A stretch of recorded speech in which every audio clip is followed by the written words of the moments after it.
గురు చంద్ర యోగము. చంద్రుడి నుంచి గురు చంద్ర యోగం అంటారు. ఒకరి స్థానంలో ఇప్పుడు నిజానికి చక్రం ఇలాగే ఉందండి. ఇందులో గురువు గారి లేవండి. గురువు గారి యొక్క గృహాలు ఏంటి? ధనస్సు గురువు యొక్క గృహము, మీనవుడు కూడా ఆయన యొక్క గృహమే, గురువే. కాకపోతే చంద్రుడి యొక్క గృహం ఏది? కర్కాటకం, అంతే కదండి. కర్కాటకం చంద్రుడి యొక్క స్వగృహం. ఒకరింటిలో ఒకరు ఉన్నటువంటి చంద్రుని ఇంటిలో గురువు, గురువు ఇంట్లో చంద్రుడు. మనం చెప్పాలి అంటే మనం ఎక్కువగా వాడే పరిభాషక పదం ఏంటంటే పరివర్తన అంటూ ఉంటాం. మనం గురు చంద్ర యోగమే అవుతుంది.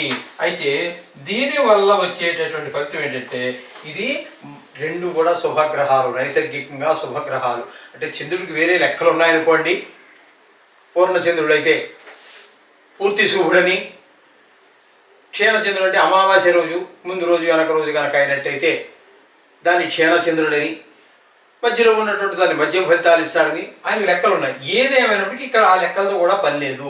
ఇక్కడ ఒకరి స్థానంలో మరొకరు, అలా వీరి స్థానంలో వారు, వారి స్థానంలో వీరు అలా మారి ఉండటం వల్ల రెండు శుభగ్రహాలు అయి ఉన్నందువలన ఈ జాతకుడికి మహాశుభాలన్నీ కూడా, శుభత్వాలన్నీ కలుగుతూ ఉంటాయి అని చెప్పేసి మనకి జ్యోతిష్ శాస్త్రం తెలియజేస్తుంది. ఏదేమైనప్పటికీ కూడా మనకి సహజంగా చెబుతూ ఉన్నటువంటిది ఏంటంటే పరివర్తన అనేటటువంటిది ఏ జాతకుడికైనా కావచ్చు, ఏ లగ్నమైనా కావచ్చు, ఏమైనా కానీ మనకి ఈ యొక్క D1 అదే భచక్రంలో కనుక ఒక స్థానంలో ఉండవలసినటువంటి గ్రహం వేరే స్థానంలో ఉండి ఆ స్థానాధిపతి కనుక పరివర్తన చెంది ఉంటే అది పరివర్తన అంటాం.